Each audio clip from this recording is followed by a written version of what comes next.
tomorrow grabbed your brain. Hi everybody, and welcome to the Frank Factor. On this, the 40th anniversary of the murder of Martin Luther King, I wanted to share some historical information and commentary about racism in America. It's my personal opinion that social revolution doesn't happen overnight, and the idea that you could own people and treat them like material objects, beat, torture, humiliate them, withhold their education, ruin their families, and create a hellish environment for their children to grow up in, and then expect them to just get over it in a couple of generations is, well, not realistic, to put it mildly.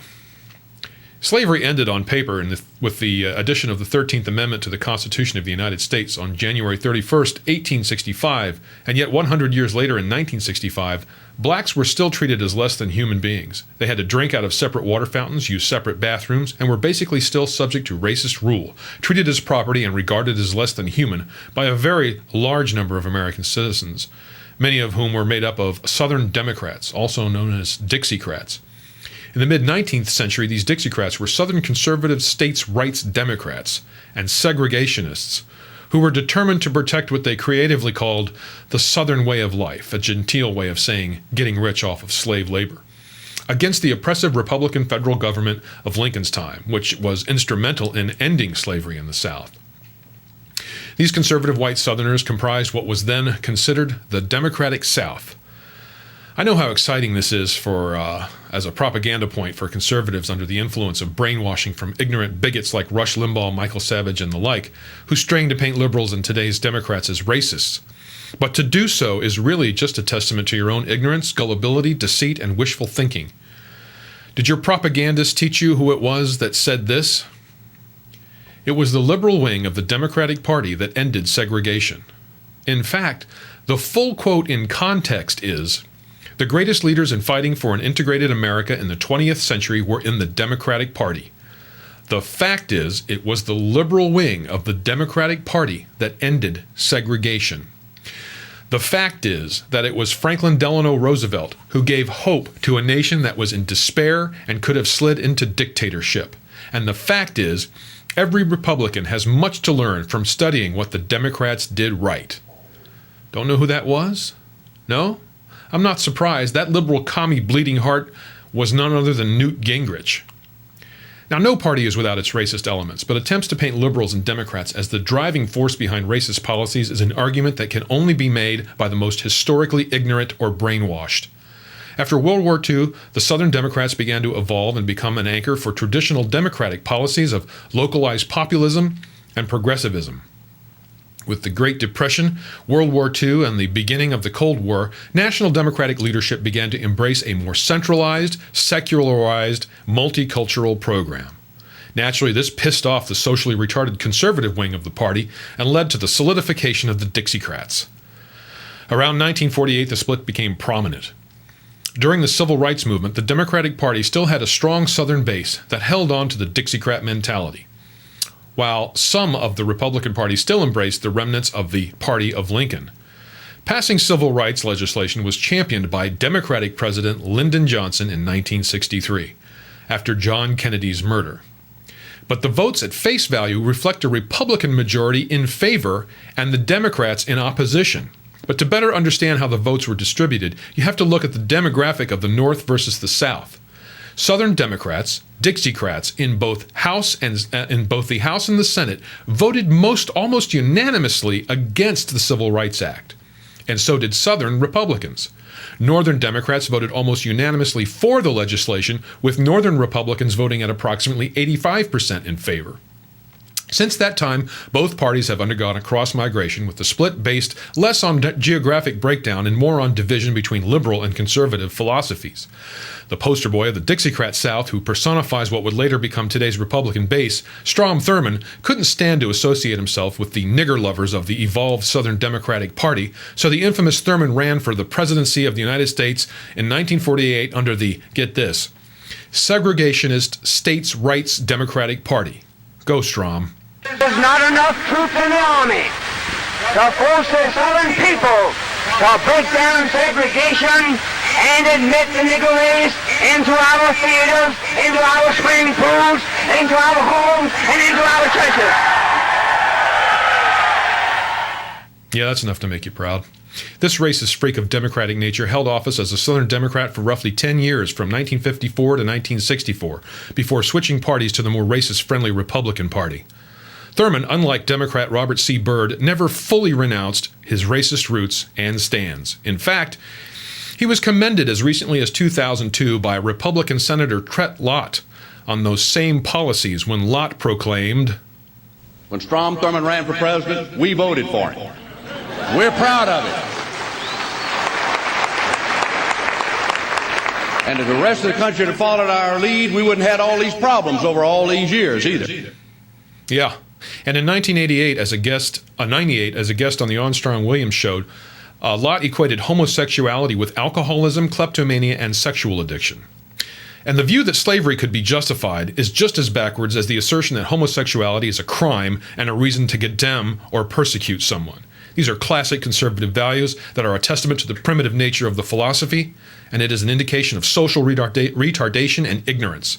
I'm proud on this day, the anniversary of the assassination of Martin Luther King, to say I'm a social liberal and a progressive, and I'm proud to be counted among those who strive for change against tradition and for progress over custom. I cannot say equally that I am proud to be a Democrat, because the Democratic Party has become a weak, cowardly, lazy, passive group, a cavalcade of fakes who feign determination and conviction but are paper tigers. This Democratic Party handed the treasonous Bush administration the keys to the constitutional destruction and financial rape of America. They have made nothing but noise in the face of act after act of incompetence and deceit by the Bush administration. Democrats allowed impeachment hearings regarding the honesty of a sitting Democratic president with regard to his marital fidelity, and investigations into nickel-and-dime financial fraud, witch hunts that led nowhere at great cost to the taxpayers, while today a cadre of Republican kleptocrats plunder our treasury, slaughter our children, destroy our credibility as a nation, traffic and torture, spy on us, lie to us, and treat us like children. And of that I can only say I'm ashamed. But I'm not going to give up. It seems that to destroy is always easier than to build. But what is easy is not what our civic duty is about. It's about what's right and what's wrong. So I say, lead, follow, or get out of the way. Slower traffic, keep right. The left is for passing.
What's happening, YouTube? I am under Deadman 69 student minister back for the reality simple enough. I'm gonna do this quick video. Excuse me.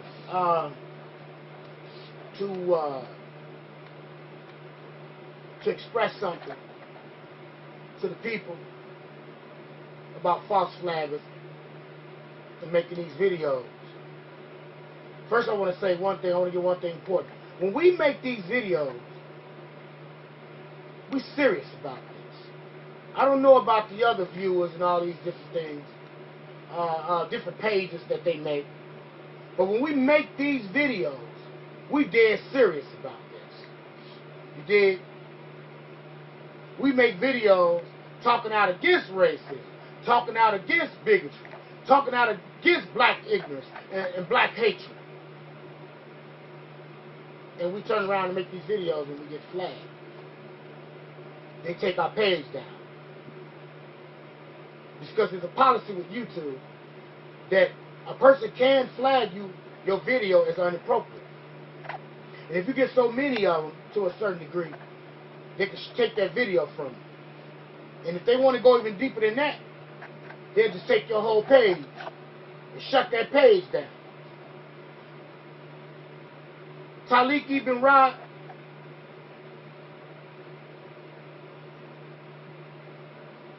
Harvey Superboy, lost countless of videos. Had countless of accounts shut down.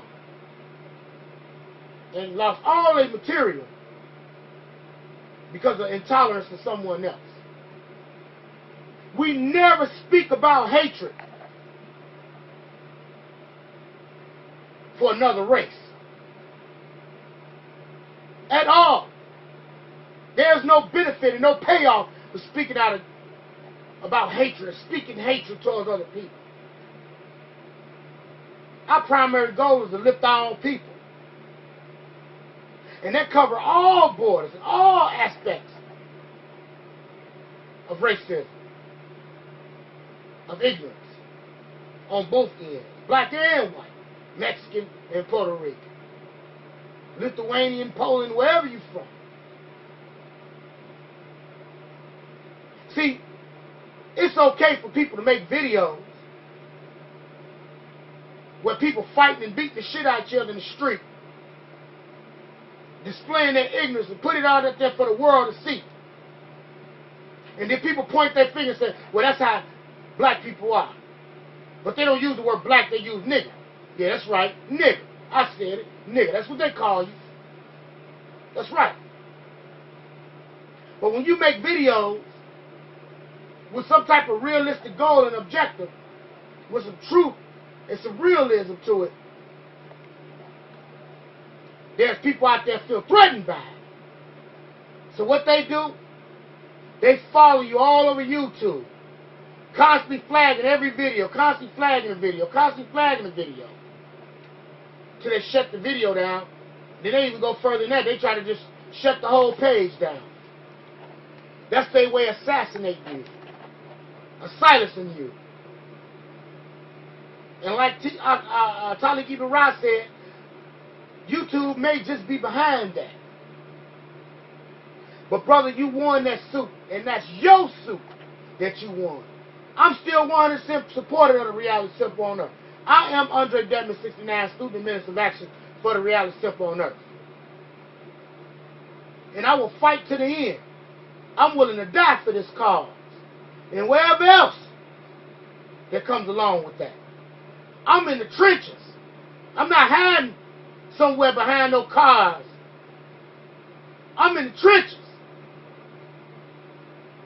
You can call me a racist. You can call me an Uncle Tom. It don't matter, because I know who and what I am. I can't stop and I won't stop.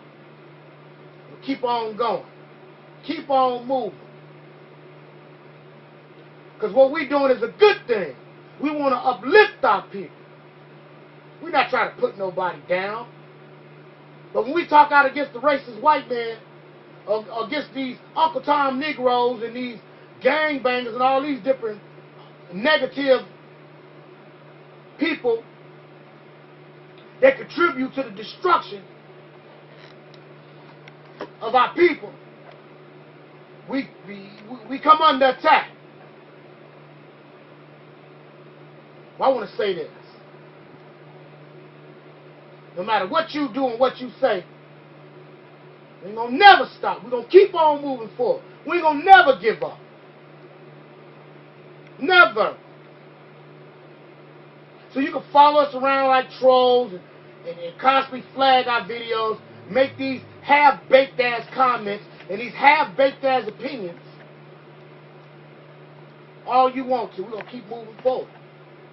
And I'm going to say something to my Facebook and YouTube friends and everybody else and anyone. I want to tell you something. You need to keep your damn mouth shut, because you don't know nothing about this. You have no idea what this is all about and what we're doing here. It takes a trained eye to be able to see these things in the definition that we see it in, and a resolution that we see these things in.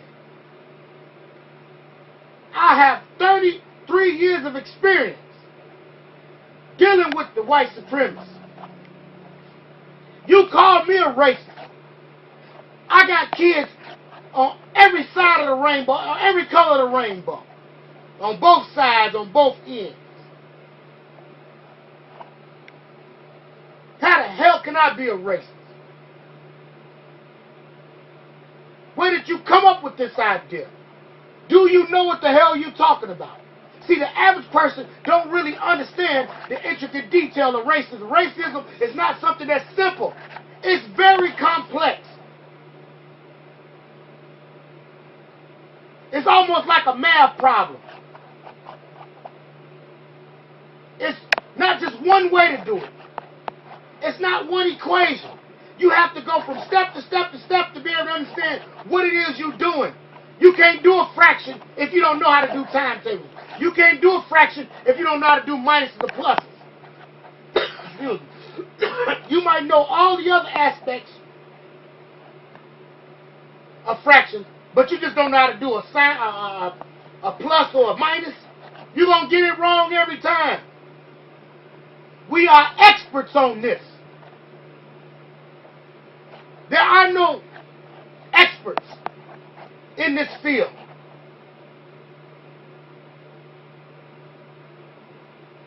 So when you get ready, before you open your mouth, you better know what you're talking about.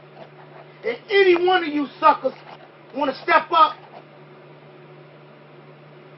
and run your mouth, or you want to approach me or engage me in some type of debate back and forth, come on with it, man. I'm waiting on for one of you chumps to step up. But you better know what the hell you talking about, because I'm going to rip you to shreds. You're going to leave with your damn tail tucked between your legs. Because you want to know why? I'm going to tell you why I know this. Because I know what you think. I know what you've been, what you're going to say before you even say it. Because I've been where you at. I didn't understand, but I understand now. So you better know what the hell you're talking about before you run your mouth. Because you know what? I'm going to rip you to shreds. And when I get done with you, you ain't going to be able to look at yourself in the mirror when you brush your teeth.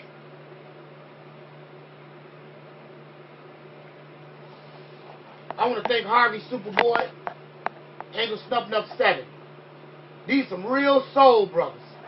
Really doing their thing. I don't want nothing but the truth to be spread. I'm under Addendum 69, student mental action for the reality simple and everything. I want to say one more thing. I'm ready. So step up. Step up. Quit hiding. Show your damn face. Quit making these video comments with no face. Sorry, I got a cold. Show your goddamn face. Quit being a coward. Peace out. Okay.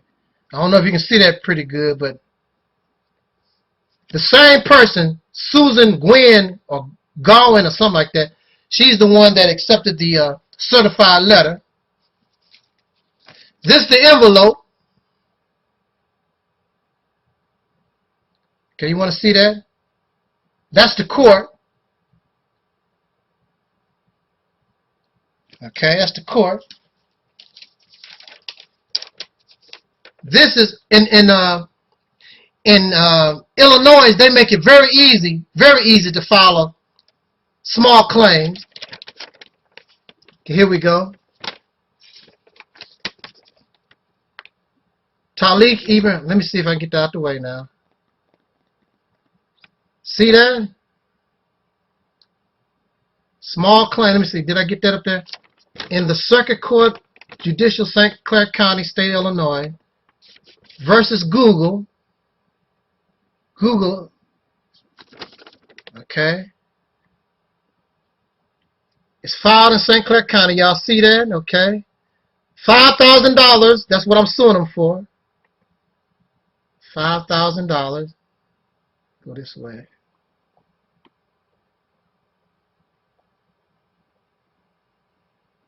Okay.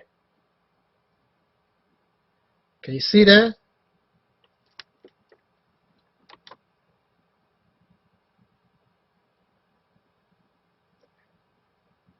And I'm telling them, the court, that Google and violated my rights, making false claims of hate speech, civil rights violation.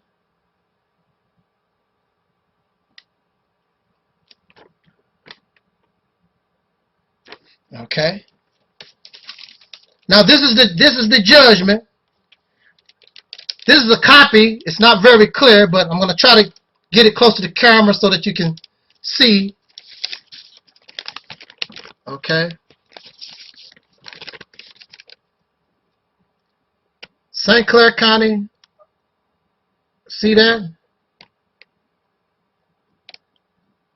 Talik Ibn Ra versus Google.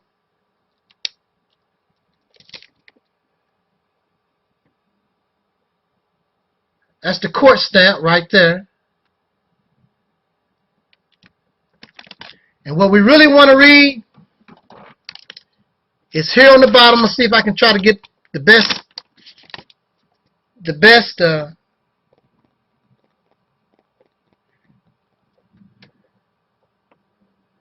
cause is set for hearing October the 8th to talk about the damages.